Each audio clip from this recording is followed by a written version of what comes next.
Hello again, it's Russ with Health Forward Online, and I have the pleasure of sitting down with Angela Elliott.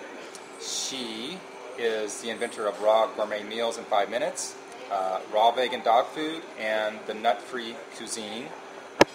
Welcome, Angela. Thank you. Please tell us Thank you more. for having me. You're welcome. So, what would you like to say? Just share what's on your mind? Yeah, just kind of share what's on my mind. And I'm very happy to be here with you. Right now we're in Sacramento, California. Yeah. It's my first time in Sacramento. Okay. Spent a lot of time in San Francisco, but never came through here, and we're hanging out, having great raw food.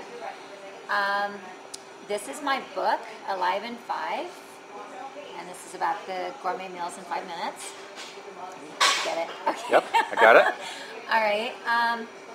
Just like to talk a little bit about like what raw means and kind of where its roots are for me, not necessarily with everyone else. I came to raw when I was about 15 and a half and learned from some of the greats. I learned from Dr. Walker, I learned from Ann Wigmore, and Dr. Norman Walker. Yeah, Dr. Norman Walker. I got involved in juicing, and I've been juicing every day since. So I like the juicing part. I kind of fell away from raw because I didn't really, back then it was kind of like rabbit food, and I'm very discerning palate. I like really yummy, like rock your socks off kind of food. Yeah. So I got kind of more into just the cooked vegan food. And then kind of found my way back to raw food. And I just found that a lot of the books can be intimidating, and a lot of the books all kind of, you know, somebody over here is saying, oh, do 145 on the dehydrator. Somebody over here is saying, do 120, and someone over here is saying, do 105. Right. So I thought, 104 seemed about right and was a safe, happy medium. This is because of the enzymes that Because of the enzymes, and really, I've toured a lot and worked with Lou Corona over the last 2 years.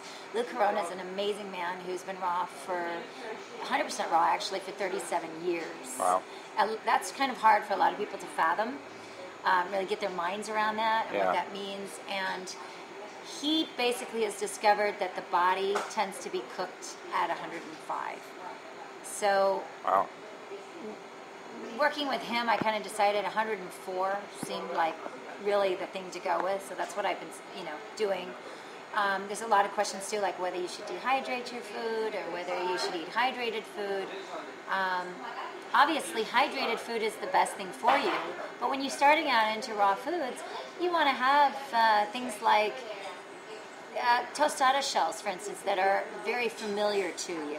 I make a mean tostada shell. You can't really tell the difference between my tostada shell and a deep fried one. A deep fried one. Wow. And I needed to have things like that, and have taco shells, and have crackers or chips. Like I like to make corn chips.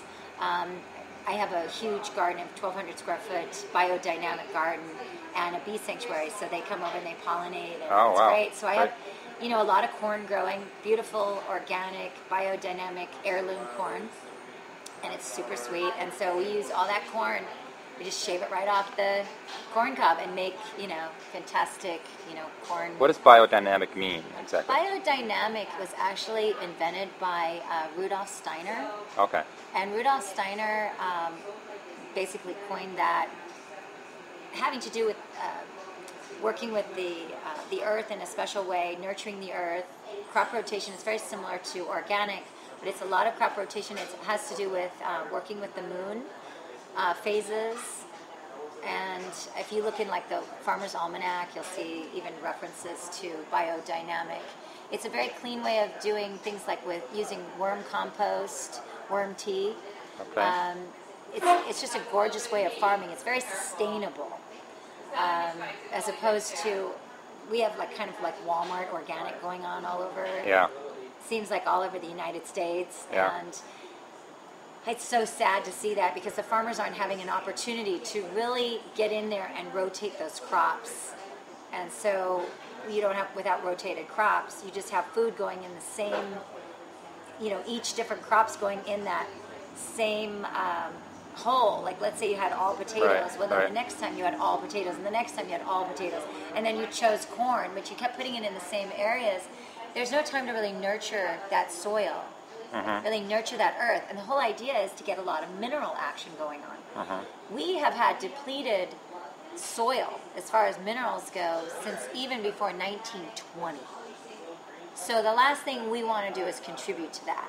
So to me, organic means really finding the time to nurture that soil and take care of it, as opposed to hurrying up to meet the demands. Yeah. And we have a lot of hurrying up to meet the demands. Yeah. Which is amazing to know that now organic is so huge again. I mean, I grew up on 100% organic food when I was a kid. And that just seems normal to me. And I grew up, going to farmers markets and only shopping from farmers. I grew up mostly overseas. Okay. So cobblestone streets for me, and no bag. You bring your own bags or you bring boxes and you go shopping. Out here, it's plastic everywhere, and Yeah. it's a different ballgame. Yeah. As opposed to what I grew up with. So that's why I returned back to the earth and have the farming. So I use a lot of the things that I grow and try to make things that are going to appeal to, let's say, a person who just got off of McDonald's or just got off of, maybe they had, a good southern diet of, fried chicken and collard greens and, things like that. You want to appeal to everyone, You don't necessarily want to take everything away from people. So I have kind of a non-dogmatic viewpoint. Even though I'm 100% raw, I don't ever put that on other people. My dogmatic or my non-dogmatic views are based around, well, if you're a hunter or a cattle rancher or a vegetarian who likes their rice and beans, that's fine. You want to put that on, put something from Alive and Five next to that to get started. I mean, you have to start somewhere. You're going to be nowhere. Yeah. You can't judge everyone for how they are. I mean, even though I've been a vegan and an activist and an environmentalist basically since I was about 5, Yeah. have been treading very lightly on this earth, I can't judge other people because everybody is where they're at that moment in time. And, we all have to go from where we are to the next level. And so to judge someone or to tell them you have to take everything away, that's not what this is about. It's about doing a little of everything. Diet isn't the end-all, be-all.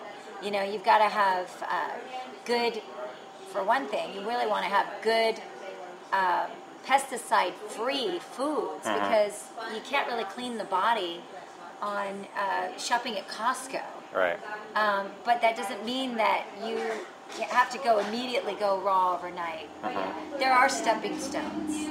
I chose not to use the stepping stones because I'm kind of a radical girl. I've done 3 40-day water fasts in my life, and I plan on doing another one. So I don't necessarily expect everybody to be like me and do what I do.